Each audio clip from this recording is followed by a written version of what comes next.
What's crack-a-lackin' HHS? I'm Addison Zay. And I'm Parker DeSimone. Today is Friday, January 24th, 2025. And you're watching this week's episode of Raider Nation News.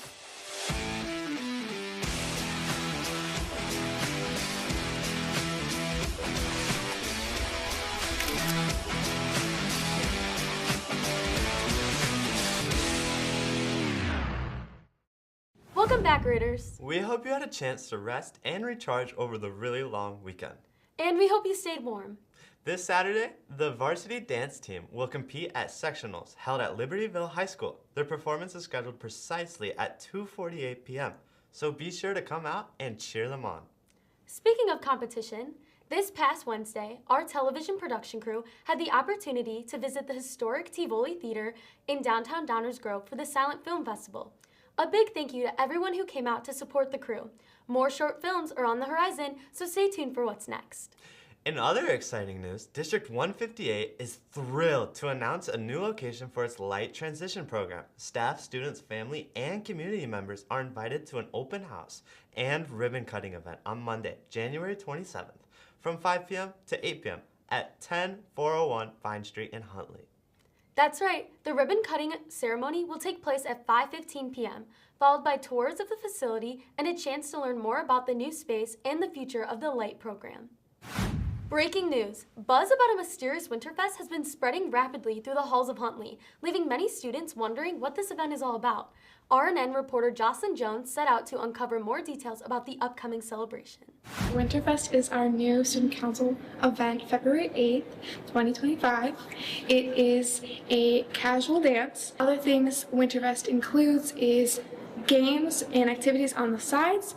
So there'll be things like face painting, raffles. We're gonna have this game like inflatables, and I believe some video games on the sides for people to enjoy. Winterfest is an event that we're going to host here at Huntley High School just to get together, hang out in these cold winter months. We have homecoming in the beginning, we have prom for juniors and seniors in the springtime, so we just wanted to change it up a bit.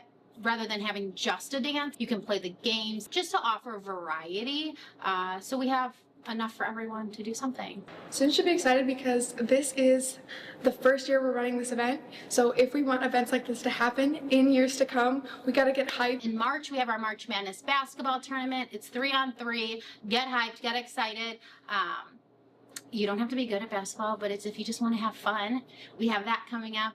March, April is prom, big deal for prom, and May will be the senior sunset. Mark your calendars for Saturday, February 8th. Get ready for a fun-filled night by bringing your best friends and showing up in your brightest neon attire. Don't miss it. Mr. Brown, widely recognized for his role as a voice advisor, has announced his decision to step down from the position for the upcoming school year. While this news may come as a surprise for some, his planned retirement opens the door for another teacher to step in and carry on his role. RNN reporter Addison Stone reached out to learn more. The Voice is an award-winning journalism program that Mr. Brown has been the advisor of for over 20 years. For this upcoming school year, he's decided to step down from the position and hand it over to Mr. Sargent. Summer, I spent some time thinking about my retirement. I'm actually 4 years away from when I could actually safely retire from here. I began thinking about it, and one thing that crossed my mind is like, okay, well, if I do leave at some point, what's going to happen to the Voice? I'd like to have somebody else take over and have me still be here. I think that Mr. Sargent, he'll kind of acclimate to his new role and do a good job. I mean, I'm sure it's going to take practice. Like it took Mr. Brown at least like 28 years to perfect, and obviously like we're still learning within like each day of like the Voice. I mean, I love journalism, don't get me wrong, but it's like when you work together with people for 1, 2, even 3 years, or even 4 years, and get to know them really well, and that's the thing that is most dear to me, I guess. With Mr. Brown, it's just you're so close. You get so close to him. He's so sweet. He's so understanding, and it's just so nice talking to him. and it really helps build that like family aspect of the voice. Being the advisor of the voice is not just teaching a class. You really become, it's like any coach or any advisor of any other sport or club. You get to know the students really well, and you spend a lot of time working together. You spend a lot of time traveling together. You spend a lot of time just being together. The voice has done such an excellent job with everything. We've gone through so many changes in the past couple of years, and while it's sad that Mr. Brown is leaving, I think that the voice can still be so amazing. There's so many amazing changes that are yet to be made, and I think with a new advisor and a new editorial board, it's going to be great. As Mr. Brown's time with the journalism program draws to a close, we extend our heartfelt gratitude for his unwavering dedication and guidance, which have profoundly shaped the publications into what they are today. His departure marks an end of an era, leaving a legacy behind that will be cherished for years to come. On Monday, we saw the Ohio State Buckeyes win the national championship over Notre Dame 34-23. With college football wrapping up its season in thrilling fashion, we're reflecting on the pros and cons of the new bracket system implemented this past season for college playoffs. For many years, at this time of the year, America has come together to watch one of our greatest traditions unfold, college football, particularly the excitement of the end of the season and the anticipation of seeing who will be crowned national champion. This year, the NCAA has instituted a 12-team playoff system to determine the national champion, but this is far from the only method that has been used. I sat down with sports history insiders and football professionals to get you more insight on how this playoff system came to be. The 12-team system that they implemented this year, again, may have a few flaws, but it's awesome for college football fans. It's awesome for football fans in general.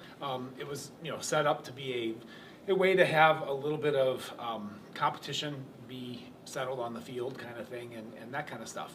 It still became kind of political, I think, a lot of the times. The teams that were maybe assumed to be the best typically won. A lot of the SEC teams. Basically, as a season in and of itself, that's a huge deal for your school and your community, and definitely gives players and coaches something to look forward to. Now that the season is concluded and we've seen Ohio State crowned as national champion, only time will tell if this is really the ultimate way to determine the best college football team. Back to you in the studio. There's still some controversy over what worked and didn't work within this new playoff system, so we'll have to wait and see what sticks around for next season. Until then, we have other football games to watch. Up next, NFL Conference Championship. In recent weeks, wildfires have caused widespread devastation along California's coast, forcing hundreds to evacuate. Firefighters and countless volunteers have been working tirelessly around the clock to contain the blazes. RNN reporter Fekete joins us now with more on the situation. Southern California is in a crisis as wildfires spread throughout the Los Angeles County, fueled by strong winds and historic drought conditions. These fires have destroyed thousands of homes, acres of land, and tourist attractions that we love to go to. To get a deeper insight, we sat down with the Huntley Fire Chief to understand what's really going on in California. My name is Joe Bushbacher. I am the Huntley Fire Protection District Fire Marshal. They definitely affected the residents, and it obviously affected the entire state of California. I mean, the entire district has been taxed in regards to emergency response personnel because there's so many personnel currently fighting these wildfires right now. So I'd have to say that the entire state of California is affected. Not only that, it's probably the whole United States because there's all kinds of people who care about what's going on in the world. They actually played a lot of roles in this type of situation. I believe that they had wind-driven speeds of around 80 miles an hour. And when the humidity is also low, you're creating everything on the ground is basically tinder at that point. And this time of the year, during the winter season, everything's dry. I believe the Huntley community in itself should be cared about what's going on over in California because, as a nation in itself, we care about each other. We can assist them not only just physically, mentally, and even spiritually in incidences like this. While the fires have left a terrible impact on Los Angeles and the whole state of California, it's important to realize that we can rebuild from this and help the city in lots of ways. Whether it's by donating to a relief fund, talking to your peers about it, or doing anything, any effort counts. As we move forward as a nation, let's keep California in our hearts. I'm Fekete, back to the studio.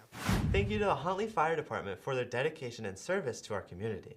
Let's all do our part to support the city of LA during this challenging time by recognizing their efforts and keeping our fires contained and safe. Thank you for watching this week's episode of Raider Nation News. Make sure to visit huntleyRNN.com or follow us at HHS TV Production on either Instagram, Twitter, or TikTok for more fun content. Have a fantastic weekend, Raiders. Draw to a close.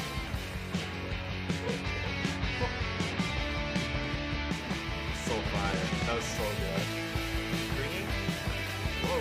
Yeah, made mistakes.